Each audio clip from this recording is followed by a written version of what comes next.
नमस्कार. जेव्हापासून माननीय श्री तुकाराम मुंढे सर यांनी अन्न व औषध प्रशासन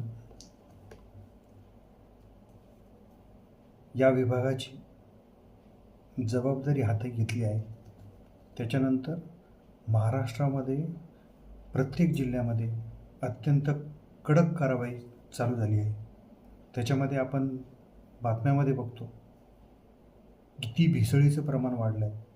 प्रत्येक ठिकाणी भेसळ, खाण्यामध्ये भेसळ, दुधामध्ये भेसळ, पनीरमध्ये भेसळ, खव्यामध्ये भेसळ, सुपाऱ्यामध्ये भेसळ. म्हणजे प्रत्येक ठिकाणी म्हणजे माणसाला, शरीराला, हेल्थला नुकसान होईल अशा गोष्टी हे नीच लोक स्वतः 2 पैसे कमवण्यासाठी करतात.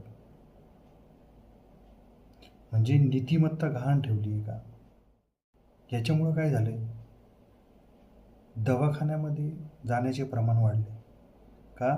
तर ह्या भेसळीमुळे लोक आजारी पडायला लागले. BP, शुगर, वेगवेगळे आजार उद्भवायला लागलेत. याला जबाबदार कोण? तर अशीच कारवाई माननीय श्री तुकाराम मुंढे सरांनी चालू ठेवली पाहिजे. आणि महाराष्ट्रात जे भेसळीचे प्रमाण वाढले आहे ते प्रमाण कमी करावे, किंबहुना नष्ट केलं पाहिजे. आणि हे फक्त तुकाराम मुंढे सरच करू शकतात.